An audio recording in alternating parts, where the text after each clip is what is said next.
Not a single cent of my money, you understand. Nothing? Edward screamed. His cruelty chilled me to the bone. We had just returned from my wife's funeral, and my son had already changed completely. His eyes shined with a greed I had never seen before, as if a demon had taken possession of his soul. The $200 million are mine now, Dad, he continued, waving the will in my face like a victory flag. Everything is mine, and you mean nothing here anymore. You are less than nothing. Only 12 hours.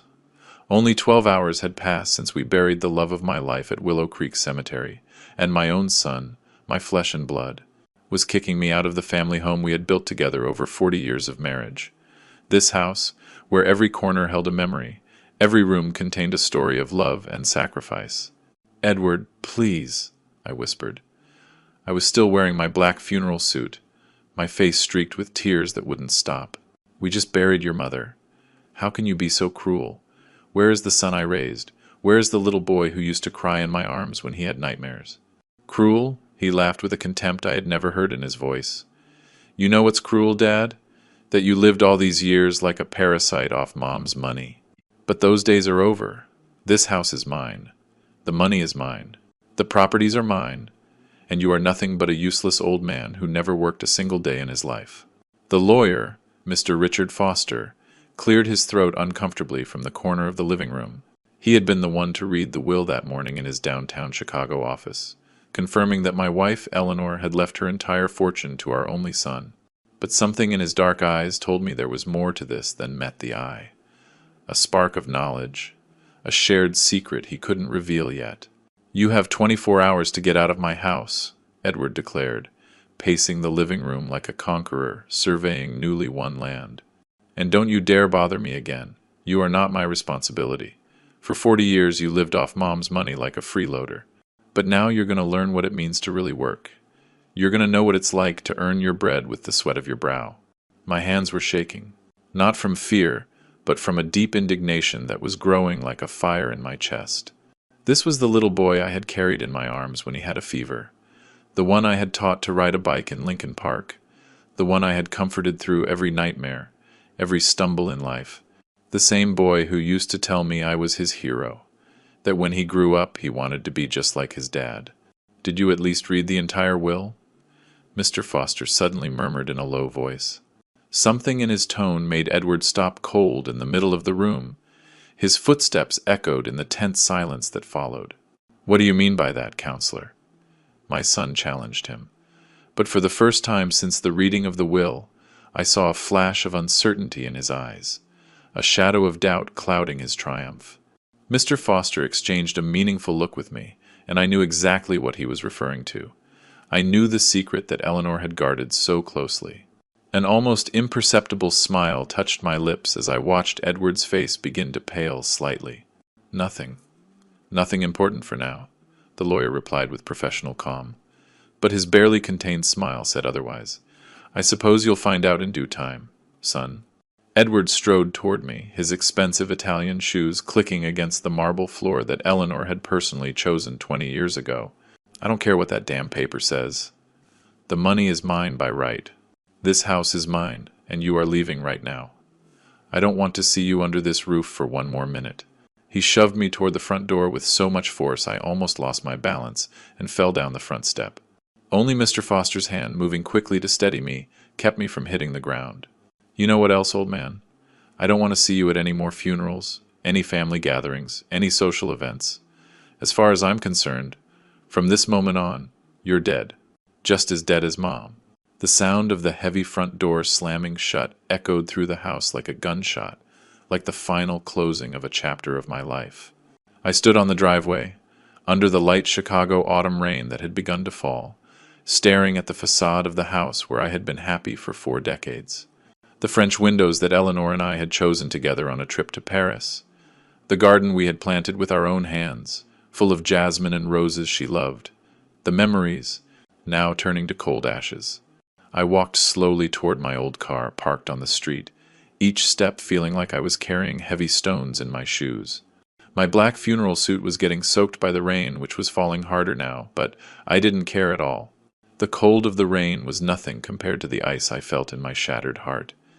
It was as if my soul had frozen in that instant. Mr. Foster came running after me, covering himself with his jacket. "Mr. Robert, please, wait a moment," he shouted, approaching with his leather briefcase under his arm. "I need to speak with you urgently. It's of vital importance. You can't just leave like this." I looked into his eyes and saw something that calmed me amidst the chaos. Complicity, secret knowledge, the same expression I had seen so many times on Eleanor's face when she had a plan, when she was plotting one of her brilliant business strategies. "Is this about what I think it is?" I asked in a low voice, almost a whisper. As the rain fell on our faces, he nodded seriously. His gravity contrasted with the smile he had shown inside the house. "Your wife was infinitely smarter than Edward could ever imagine, and you need to know the whole truth before it's too late. There are things Eleanor prepared, things that will change everything." I got into the car with Mr. Foster, and as we slowly pulled away from the house, I saw Edward peering through the main living room window. His expression had completely changed. It was no longer the triumphant smirk of a conqueror. It was a worried, almost fearful expression, because he didn't know what he was about to discover, because he didn't know that his mother had been far more cunning than him. Mr. Foster drove me to his downtown office in a silence heavy with meaning. During the drive through the Chicago streets, my mind drifted between disbelief and a dull rage growing in my chest like an uncontrolled fire. 40 years. 40 years of marriage to Eleanor, of building not just an immense fortune together, but a family, a home, a legacy. And now my own son, my blood, had thrown me out like a beggar, like trash you throw on the street. "Sit down, Robert," Richard said with a firm voice as soon as we entered his elegant 12th-floor office. His brown eyes reflected a mixture of genuine pity and something else. Something that looked like hope. A hope I didn't dare to feel yet. I sank into the Italian leather chair in front of his mahogany desk. The same place where Eleanor and I had signed our wills years ago, when we were still young and the future seemed infinite. The office walls were lined with Mr. Foster's framed diplomas, degrees from prestigious universities, and family photos showing happy moments, painfully reminding me of everything I had just lost. "Robert, there's something critical Edward doesn't know," the lawyer began, carefully opening the leather briefcase. "Your wife, Eleanor, was an extraordinarily forward-thinking woman, a brilliant strategist, and she knew her son's character better than he knew himself." I pulled a white handkerchief from my pocket and dried the tears that kept streaming down my wrinkled cheeks. "Richard, please, I'm begging you. I've already lost my wife, the love of my life. Now I've just lost my son. Don't give me false hope. Don't play with the feelings of a broken old man. This isn't false hope, Robert. These are concrete, verifiable legal facts." He spread several official documents on the table. Documents with notary seals and signatures I recognized immediately. "Do you remember when Eleanor insisted we meet alone exactly 6 months ago, without Edward present?" I nodded slowly, remembering that afternoon. Eleanor had been very specific, almost mysterious about that meeting. She said she had private, delicate matters to discuss, things that only concerned us as a couple, as life partners. "On that specific day, your wife prepared a secret addendum to the official will, a very specific and detailed clause that would only be activated under certain, very particular circumstances." Mr. Foster pointed with his index finger to a small print paragraph on one of the legal documents. "If Edward showed extreme and unjustified cruelty toward you, especially during the sacred period of mourning, the entire inheritance would automatically revert to you as the sole legitimate heir." My heart stopped for a moment that seemed an eternity. "What? What are you saying, Richard? Are you telling me?" "I'm saying your wife knew with surgical precision what kind of person her son was deep down, and she made meticulous arrangements to protect you." Mr. Foster smiled openly for the first time all day, a smile that lit up his face. The full $200 million, the family home, all the properties here and abroad, all the investments in Swiss banks. "Everything legally reverts to you, if we can prove conclusively that Edward met the exact conditions of the secret clause." The tears rolling down my face changed their taste in that instant. They were no longer bitter tears of deep sadness, but of a complex emotion I couldn't define. Immense relief, perhaps, or divine justice, or infinite gratitude toward my wife, who even from beyond the grave was still protecting me as she always had. And how do we prove that legally? I asked, my voice trembling as I gripped the desk. How do we demonstrate to a judge that Edward was cruel? Mr. Foster pulled his smartphone from his suit pocket and showed it to me with a triumphant expression. On the illuminated screen, an audio recording app was clearly active, with bars moving, indicating it had captured sound. I recorded the entire conversation this afternoon at the house. Every cruel word that came out of his mouth. Every despicable insult. Every horrifying moment when he mercilessly threw you out of the home where you had just mourned your wife. It's all digitally recorded. I put my trembling hands over my face and wept uncontrollably. But now I was crying with profound gratitude for Eleanor, my dear, wise Eleanor, who even from the cold grave continued to care for me, protect me, and love me as only she knew how. But there's much more, mister, Foster continued in a serious voice, pulling more documents from his seemingly bottomless briefcase. Your wife also left very specific and detailed instructions on how to proceed. You must let Edward believe he has absolute control for a prudent amount of time. You must let him make terrible mistakes that show his true, rotten character to the whole world. Only then, when he has shown who he really is, can we definitively activate the clause before the authorities. You mean I have to keep pretending I'm completely ruined?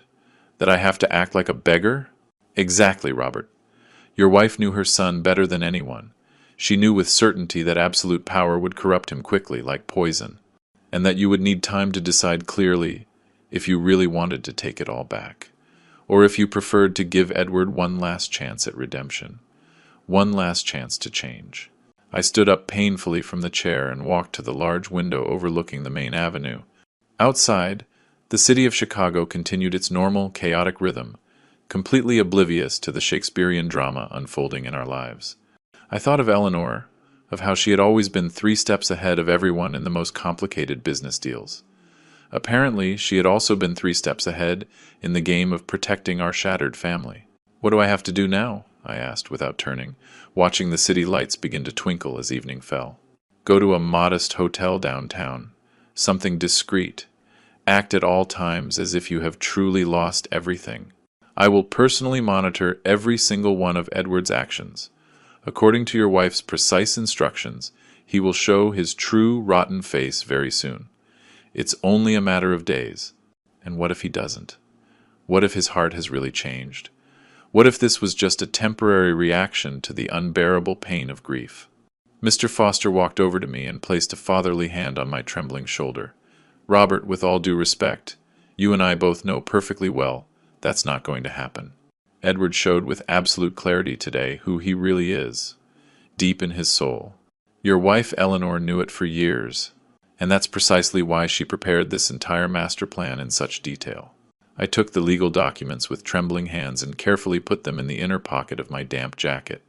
How long do I have before this all expires?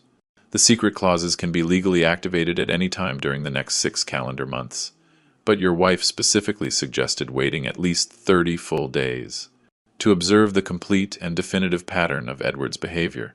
She wanted to be absolutely sure. We left the office after the sun had completely set over Chicago. Mr. Foster personally drove me to a modest hotel in the city center, a 2-star place I would have never even considered in my previous life, but which would now become my temporary home. My refuge during this strange test. One more very important thing, Robert, the doctor said before saying goodbye at the hotel entrance. Your wife left a personal letter for you, with explicit instructions to give it to you only after Edward showed his true character without any masks. He carefully pulled a sealed envelope with red wax from his briefcase. I firmly believe the precise moment for you to read it has arrived. I was left completely alone in that small, modest room with peeling walls, the envelope in my trembling hands. On the cream-colored paper, written in Eleanor's elegant, familiar handwriting, was my full name. For my dearest Robert, the strongest and most noble man I know. My hands shook violently as I carefully broke the red wax seal. Eleanor's handwriting was unmistakable. That elegant, fluid script I had admired for 40 happy years of marriage. I sat down slowly on the narrow bed, and under the dim, flickering light of the bedside lamp, I began to read the letter my wife had written for this exact moment.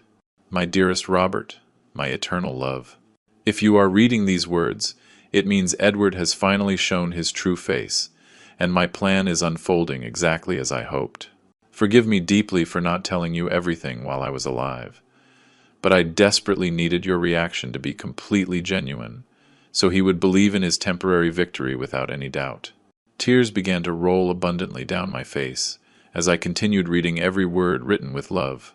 For so many attempts. In the last years of my life, I watched with growing pain how our son became greedier, crueler, more selfish. Remember when he mercilessly fired Mr. Henderson, our faithful gardener, just because he asked for a small raise after 20 years of loyal service? Or when he flat out refused to help your nephew David when he lost his job and his family was going hungry?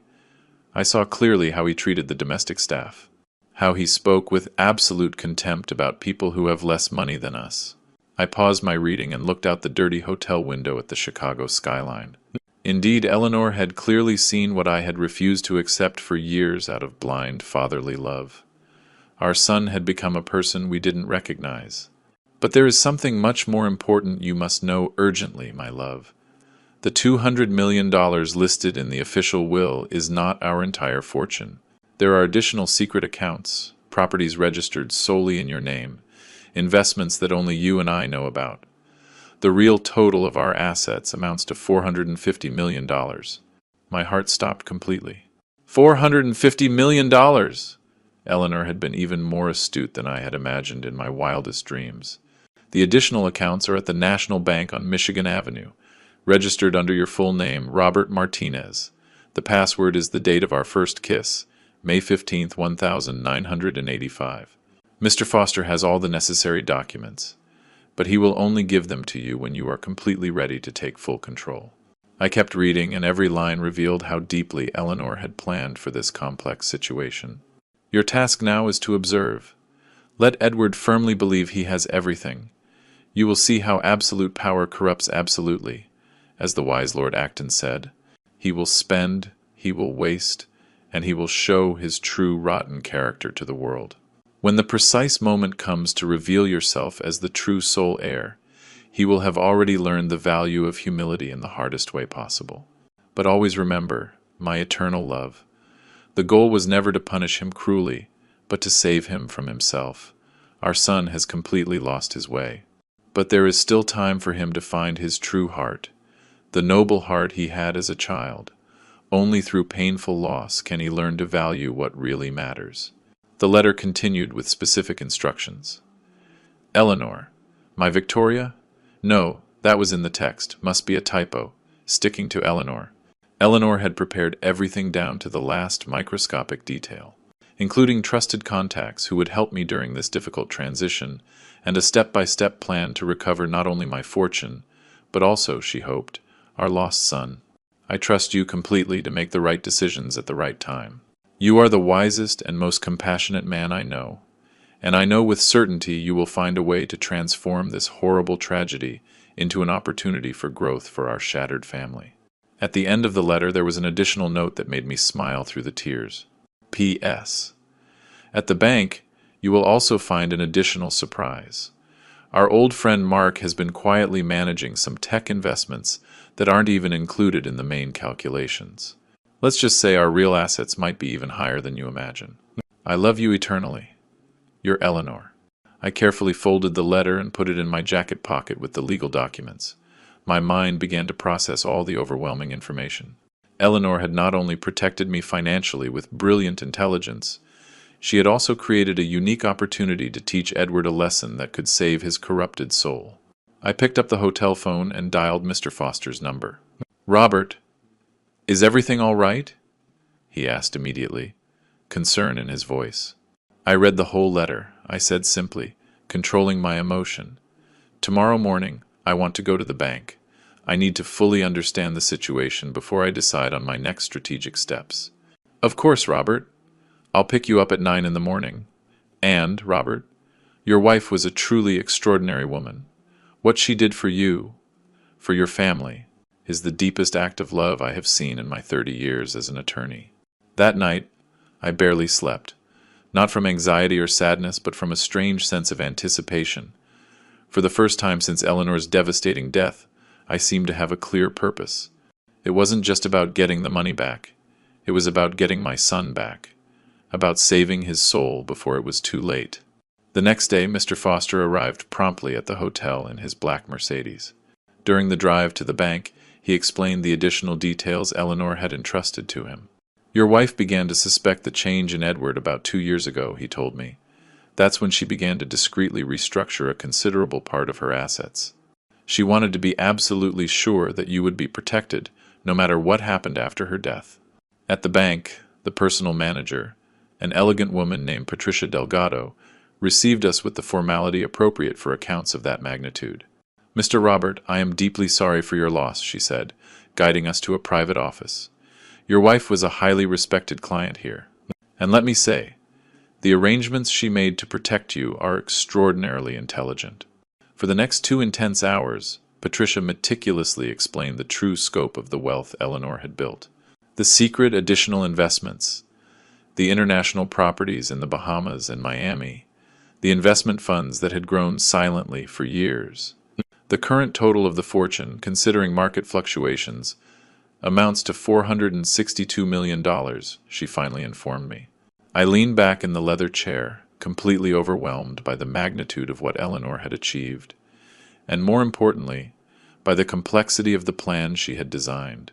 "And what about the accounts Edward knows about?" I asked. "Those accounts do exist, and they contain the $200 million mentioned in the official will, but they are subject to the clauses Mr. Foster already explained. If those clauses are legally activated, those funds will also automatically return to you." We left the bank with a completely new perspective. I was not a helpless widower who had just lost everything. I was a man with more than enough resources to change the course of this story. But first, I needed to see how far Edward was willing to go in his new role as a millionaire heir, because he didn't know that his every move was being watched. Over the next 2 revealing weeks, I became a silent observer of my son's transformation, from my modest hotel room, and with Mr. Foster's discreet help, I watched Edward begin to show his true, unmasked face to the world. The first sign came just 3 days after he kicked me out. Mr. Foster called me with a report that chilled my blood. "Robert, he fired the entire service staff," he said in a grave voice. "Sarah, who had worked in the kitchen for 15 loyal years. Mary, the housekeeper who practically watched him grow up. He gave them all a miserable severance payment and threw them out, with no explanation other than he didn't need them anymore. Sarah had called Mr. Foster, crying inconsolably, asking what she had done. This woman had prepared thousands of meals for our family with love. She had taken care of Edward when he was a child, like a second mother to him. And what reason did he give them?" I asked, though I already feared the answer. According to Sarah, Edward told her that people like her no longer had a place in his new life of luxury, that he was going to hire more sophisticated staff, more in line with his new elevated economic position. He spoke to them with a contempt he had never shown before. I closed my eyes and felt a stab of deep pain in my chest. Eleanor had been absolutely right. The money was revealing our son's true nature. But that was only the beginning. A week later, Mr. Foster showed me photographs a private investigator had taken. In the images, I could see Edward coming out of luxury stores on the Magnificent Mile, carrying bags worth more than our former employees' annual salaries. He spent $150,000 in a single day, Mr. Foster informed me as we reviewed the receipts. Designer clothes, expensive Swiss watches, handmade shoes, things he absolutely doesn't need. But what hurt my soul the most was the photograph of him laughing loudly with his new friends. Those superficial people who had only flocked to him after learning of his inheritance. He was wearing an Italian suit that cost more than Sarah's old car, drinking $1,000 champagne. "There's more," Mr. Foster continued, his expression turning even more serious. "Yesterday, he went to the country club. He canceled your membership and asked that your name be removed from all historical records." "What?" I whispered, feeling as if I'd been punched in the stomach. "He told the club manager that you were no longer relevant, and that he didn't want his name associated with yours. He wants to erase any trace of your existence." I sat on the hotel bed and cried, not for the club membership, but for the calculated cruelty of his actions. Edward wasn't just enjoying his new wealth. He was deliberately, and in the most hurtful way possible, erasing my existence from his life. That afternoon, I received a call I never expected. It was Mr. Henderson, the former gardener, the man Edward had fired years ago for asking for a raise. "Mr. Robert, I'm sorry to bother you, but I need to tell you something that happened." Mr. Henderson explained that he had gone to the house to offer his condolences for Eleanor's death, but Edward had greeted him with chilling coldness. He told me that people like me have no right to be in that house. He yelled at me to leave and never come back. That poor people couldn't contaminate his new millionaire life, he recounted, his voice choked. "Mr. Robert, your family was like my own for 20 years. I cared for those gardens, and he treated me like street trash." After hanging up, I sat in silence for hours. Mercedes had predicted this. She had seen an inherent cruelty in Edward that I had refused to recognize. The next day, Mr. Foster brought even more disturbing news. "Edward is planning to sell important properties," he said, spreading documents on the hotel cafe table. "The beach house in Miami, the downtown apartment Eleanor bought for him. He's even considering selling the office building where Eleanor built her empire." Why would he sell all that? According to the real estate agent, he wants immediate liquidity for more exciting investments. Apparently, some new friends convinced him to invest in businesses that promise quick and easy profits. Over the following days, I watched from the shadows as Edward methodically destroyed everything Eleanor and I had built. The final straw came exactly 3 weeks after my expulsion. Mr. Foster called me at 6 in the morning, an emergency. "Robert, you need to come to my office immediately. Edward has done something that changes everything." An hour later, I was sitting at Mr. Foster's desk, watching a video on his computer that left me breathless. It was security footage from the country club, from the annual charity gala Eleanor and I had organized for 10 years. The gala was continuing this year in Eleanor's memory. Edward was expected to make a symbolic donation. Instead, we watched him arrive with an unbearable arrogance and interrupt the event to announce that he was canceling all the donations our family had promised. "My mother is dead," we heard him say to the horrified audience, "and with her died her stupid charities. This money has better uses than wasting it on people who don't know how to value it." The faces of shock and disgust in the video were evident. These were people who had known and respected Eleanor for decades. "But there's something worse," said Mr. Foster, switching to another video. "This happened afterward in the parking lot. In this recording, we saw Edward being confronted by Robert Sanchez, an old friend of Eleanor's who ran one of the foundations.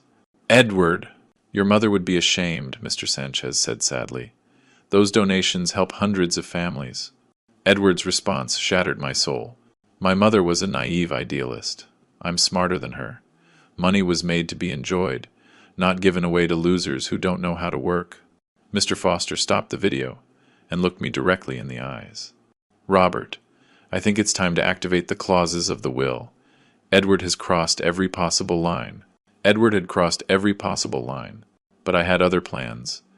Eleanor had given me not only the legal tools, but also the deep wisdom to understand this wasn't just about money. It was about saving my son's soul. "Not yet, Richard," I said, with a determination I hadn't felt in weeks. "First, I'm going to let him face the consequences of his own actions. I need to see if this change is genuine or just temporary desperation." I didn't have to wait long.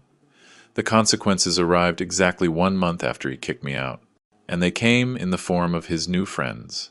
Mr. Foster called me one morning. "Robert, Edward's new investment partners have disappeared," he said gravely.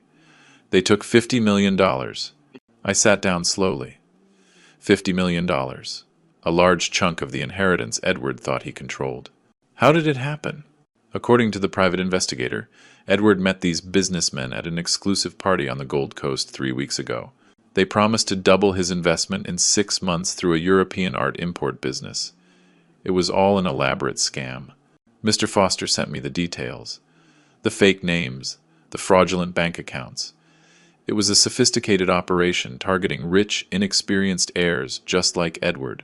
"The worst part is, he signed all the documents without consulting me," Mr. Foster continued. "Apparently, he told them he didn't need lawyers anymore because he trusted his business instinct." What bitter irony. That afternoon, I received a call I never thought would come. It was Edward. His voice sounded completely different. Smaller, scared. "Dad?" he whispered. For a moment he sounded like the little boy I used to console. "Hello, Edward," I replied calmly. "How are you, son?" "I need to talk to you. Urgently. Could we meet?" His voice was trembling. "Where would you like to meet?" I asked, noting he avoided mentioning the house. "Our house. Could you? Could you please come home? I need you to come. I'm begging you." 30 minutes later, I was standing in front of the family home. Edward opened the door immediately. He looked terrible. His perfectly combed hair was disheveled and greasy. His expensive Italian shirt was wrinkled, and he was wearing yesterday's clothes. "Come in, please," he said, avoiding my gaze in shame. The house was unrecognizable. The furniture Eleanor and I had chosen with love was gone, replaced by cold, soulless modern pieces. The family photographs had vanished, replaced by expensive abstract art.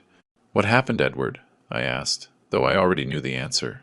He collapsed onto the new leather sofa and began to cry uncontrollably. "I was scammed, Dad. I lost $50 million.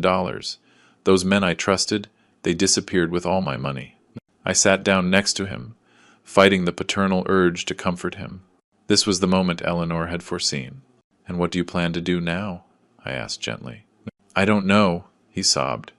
"The lawyers I consulted say it's impossible to get the money back, and Mr. Foster refused to help me when I asked him to handle the case." Of course Mr. Foster had refused. This was part of Eleanor's plan. "Edward, why did you call me?" I asked directly. He lifted his red-rimmed eyes to mine. For the first time in months, I saw something resembling genuine humility. "Because I realized I have no one else in the world. All those friends I thought I had, they disappeared as soon as they heard the money was lost. And I treated all the people who really loved me terribly, including you." The tears flowed harder now. "Especially you, Dad. What I did, it was unforgivable. I threw you out of the house right after Mom's funeral. I was cruel. I was horrible to you for no reason." It was the first time I had heard him take responsibility for his actions in years, but we weren't at the bottom yet. "And what do you expect me to do now?" I asked. "I don't know," he admitted. "I know I don't deserve your help, but maybe you could stay? You could help me figure out how to get out of this mess I created." I agreed to stay that night. Not in my old bedroom. Edward had transformed that sacred space into his own, removing every last trace of Eleanor. I slept in the guest room, a constant reminder of my new status in this house. Over the next few days, I watched Edward struggle. The remaining money was still a fortune, but the loss had terrified him. "Dad, do you think Mom would be disappointed in me?" he asked one night. The question broke my heart. Your mother loved you deeply, Edward, but she also valued honesty, compassion, and responsibility above all else. What do you think?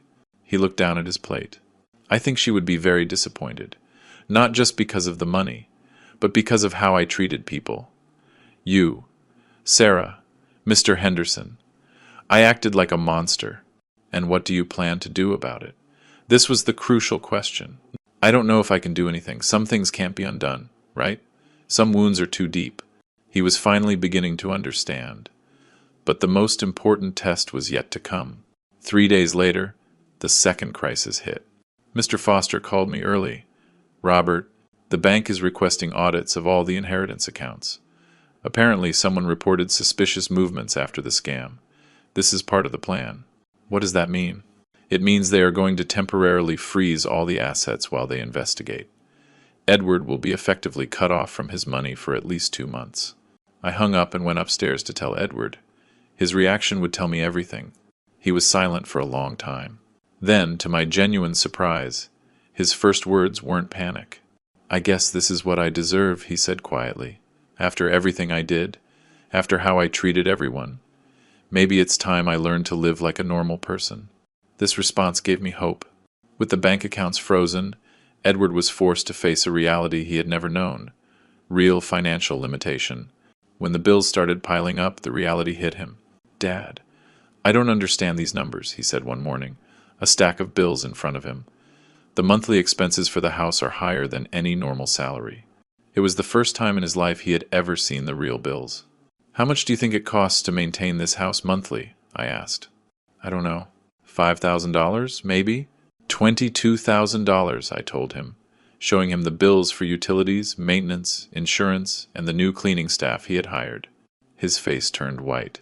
22,000 a month, just to keep the lights on. He was running out of money. Fast. "What am I going to do?" he whispered, real fear in his eyes. "Well," I replied calmly, "you could start by looking for a job." He laughed bitterly. "A job? Dad, I don't know how to do anything. I've never worked a day in my life. Who's going to hire me?" It was a painful, valid question. Edward was 35 years old, with a college degree he'd never used and zero work experience. His first attempts were pathetic. He applied for managerial positions, believing his last name would be enough. "They told me I need experience," he recounted after his fifth failed interview. "How am I supposed to get experience if no one gives me a chance?" "Maybe you should start with something more basic," I suggested. His pride resisted, but when the electric company threatened to cut the power, his perspective changed. Finally, he got a part-time job at an electronics store. The salary was $1,200 a month, an amount he used to spend in a single afternoon. "It's humiliating, Dad," he said after his first exhausting day. "The manager is 10 years younger than me and treats me like I'm stupid. And the customers, some of them are so rude. And how do you feel about working?" "Exhausted," he admitted. "My feet hurt, my back hurts, and I don't understand how people do this every single day." But something interesting began to happen. "There's a guy there, Mark," he told me one night. "He works the morning shift. He has 2 kids and supports his elderly father on 2 jobs. He never complains. He's always helping customers with a smile. I don't understand how he does it." "Did you talk to him?" "Yeah. He told me he's been working there for 8 years. He started when his wife got sick and he needed the health insurance. He takes every extra hour he can." Edward paused. "Dad, I complained about losing $50 million. He's probably never seen $10,000 in his life, and he's so much stronger than I am." It was the first time I heard Edward express genuine admiration for someone without money or status. Eleanor would have been proud. The real turning point came a month later. "Dad, something terrible happened at work today," he said, clearly disturbed. "Mark got a call from the hospital. His father needs an emergency surgery that costs $8,000. The insurance won't cover all of it." "What happened?" "He just fell apart. In front of everyone. I've never seen someone so desperate. He told me he doesn't have that kind of money. He used all his savings on his late wife's medical bills. He doesn't know how to save his father." Edward was silent for a long time. I could see him struggling internally. "Dad," he finally said, determination in his voice, "I have a watch that's worth more than that surgery. I have suits in my closet that cost more than Mark's annual salary. And he has to choose between saving his father or feeding his kids. What do you plan to do about it?" This was the defining question. "I want to help him," he said, his voice firm. "I'm going to sell some of my things. That Rolex I bought last month for $15,000. I don't even need it. I can sell it and give Mark the money for his father's surgery." That night, while Edward slept, I called Mr. Foster. "How is the plan going?" he asked. "Better than Eleanor could have hoped," I replied, tears in my eyes. "I think he's really changing. I see the compassionate boy he used to be. It's time to reveal the truth." "Not yet. There's one more test he needs to pass." The next day, Edward sold the luxury watch and gave all the money to Mark.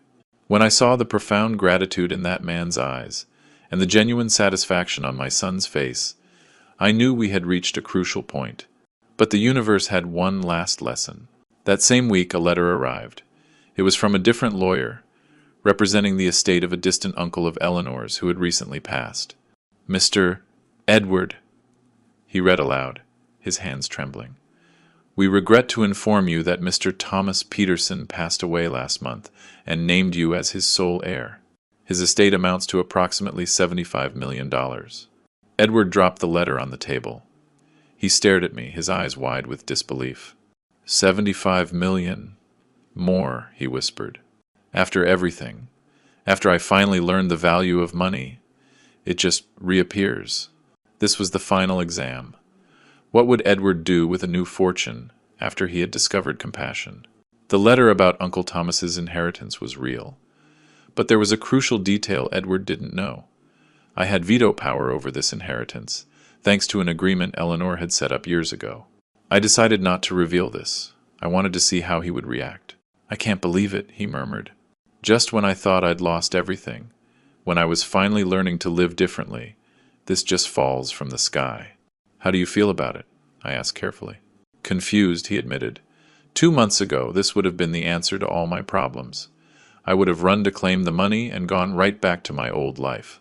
But now I'm not sure I want that empty life back. He sat on the sofa. Dad, you know what I discovered working at that store? Tell me, son.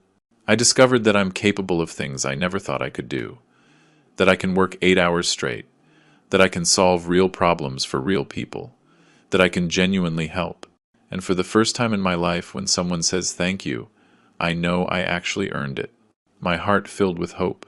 But I also know $75 million could help a lot of people, he continued thoughtfully. It could help Mark and his family, and Sarah, and Mary, and Mr. Henderson, all the people I hurt when I thought money made me superior. That night, Edward sat at the kitchen table with a notebook.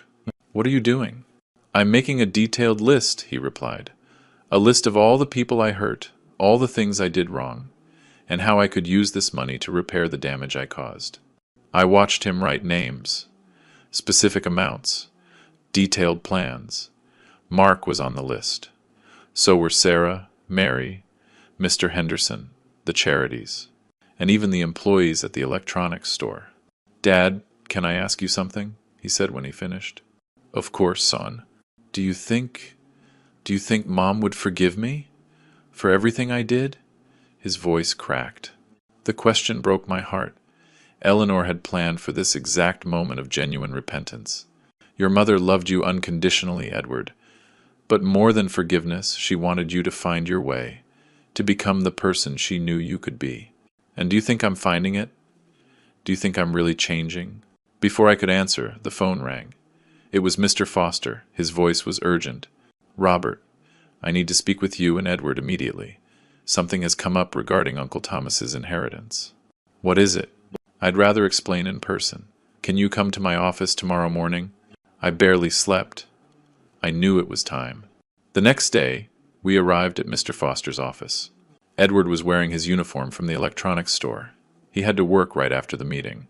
Please sit down, Mr. Foster said, his expression serious. Edward, there is something about your Uncle Thomas's inheritance you need to know. Edward leaned forward, nervous. Your uncle was a wise man. He knew about the situation after your mother's death. He established a very specific condition for his inheritance. What kind of condition? Edward asked. Mr. Foster opened a thick folder. The inheritance can only be claimed if your father, Robert, certifies in writing that you have demonstrated a fundamental change in character, and that you are prepared to responsibly manage a fortune of this magnitude. The silence in the office was heavy. Edward turned slowly to look at me. I saw understanding, surprise, and something that looked like relief. Did you know about this? He asked softly. I found out last night when Mr. Foster called me. I lied gently. And, what do you think? His voice trembled slightly. Do you think I've changed enough? Do you think I deserve this responsibility? This was the question. Before I answer that, I said calmly, I want to ask you a question. If I decided you weren't ready, if you lost this inheritance forever, how would you feel? Edward thought for a long time. 2 months ago, he said, I would have been desperate. I would have begged. I would have promised anything.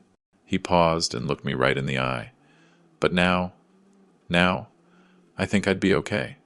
I've learned that I can survive without millions of dollars. I've learned I can work. I can be useful, even without a family fortune.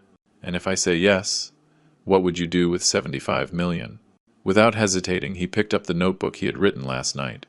First, I would repair all the damage I did. I'd compensate the people I hurt. I'd restore the donations I canceled. I'd make sure no one else suffered from my past selfishness. His voice grew stronger. Then, I'd use the money to create real opportunities for others. Scholarships, job training programs, support for working parents like Mark. And for you? What would be left for you? Enough to live comfortably, but not extravagantly. I don't need to prove my worth through what I buy anymore. He smiled. a warmth I hadn't seen in years. Dad, these months taught me that real wealth isn't in your bank account. It's in the relationships you build, the difference you make. It's about being able to look in the mirror and respect the person you see. Mr. Foster and I exchanged a look. Edward had passed the final exam. But there was one more revelation. Edward, I said, taking a deep breath, there is something else you need to know. Something your mother planned from the moment she started to worry about your character. He looked at me, curious, but apprehensive. Mr. Foster, please show him the real documents. The lawyer opened another, much thicker folder. These, I began quietly, are the documents for your mother's real will, the one she prepared, knowing exactly how you would react. The real will? He whispered, his face turning pale. What do you mean? Your mother never left you the $200 million, Edward. Everything that happened, everything you experienced, was part of an elaborate plan to save you from yourself. I explained everything, the secret clause, the additional accounts that I controlled, the fact that I had never truly lost my position as the main heir. I knew what was happening the entire time, I continued, as his eyes filled with tears of understanding. I just wanted you to learn the lessons you needed. You mean... His voice failed.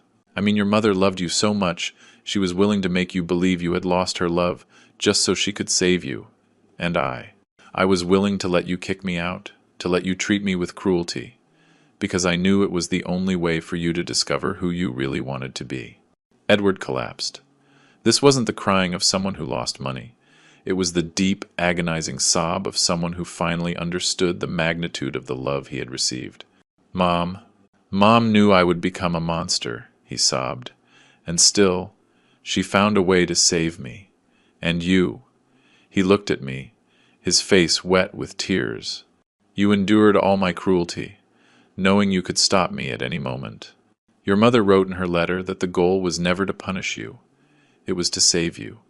And I was willing to endure anything if it meant getting my son back. Mr. Foster handed us a box of tissues. So, the $50 million I lost to the scammers. Was that real money? Edward asked. Real money, Mr. Foster replied. That part wasn't planned.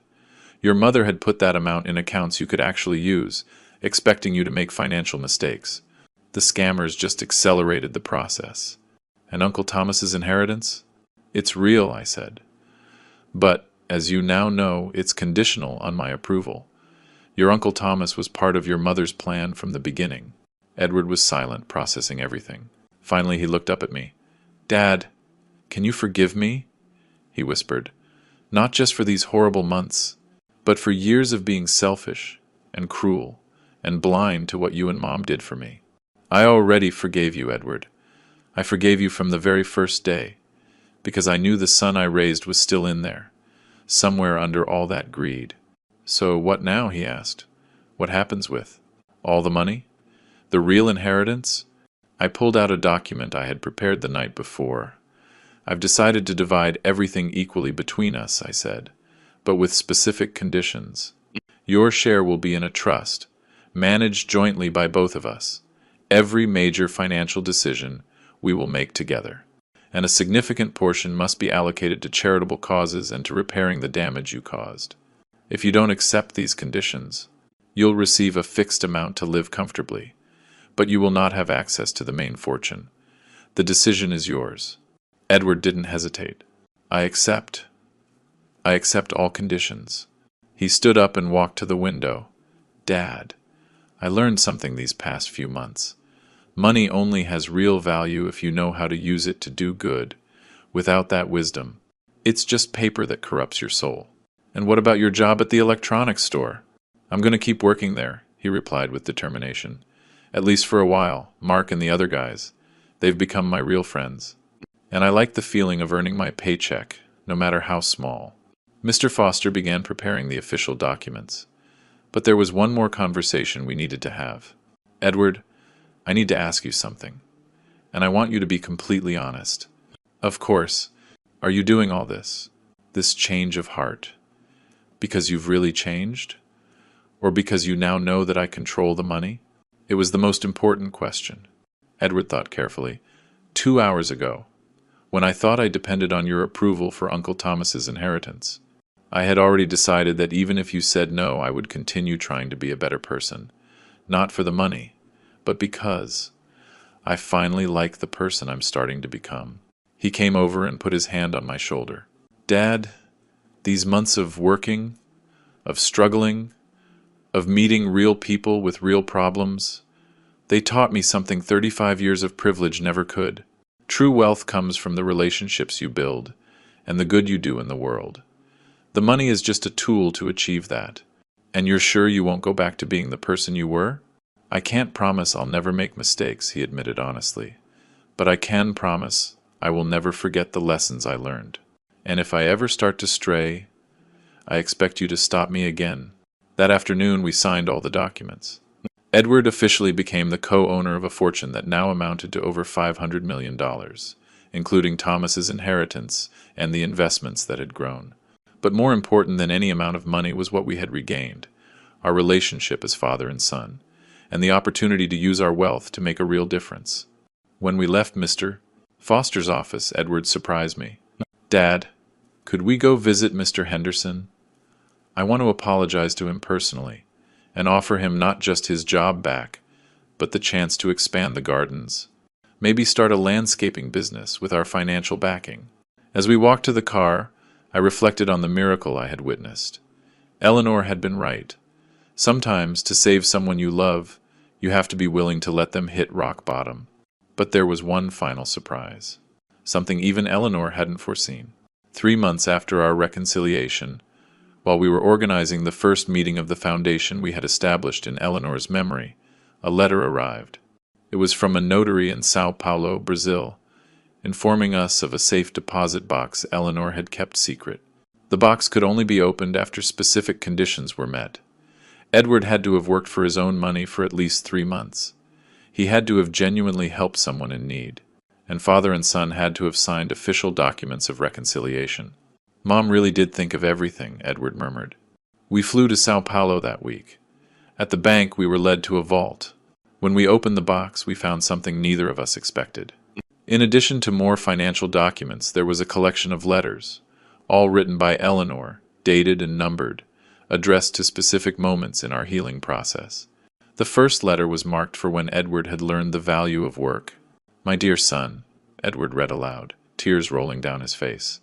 If you are reading this, it means you have discovered something I always knew was inside you. The capacity to be strong, independent, and compassionate. Work is not a punishment. It is a gift that connects you to your own dignity. The second letter was addressed to me. For Robert, the strongest man I know, I read, my voice trembling, my eternal love. Thank you for being strong when I could not be. Thank you for loving our son enough to let him make painful mistakes. But the last letter was the one that hit us the hardest, marked for when father and son were truly family again. My two loves, it began.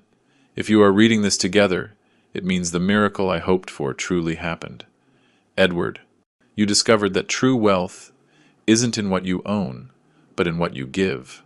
Robert, you proved once again that true love sometimes requires the greatest courage, to let go in order to regain.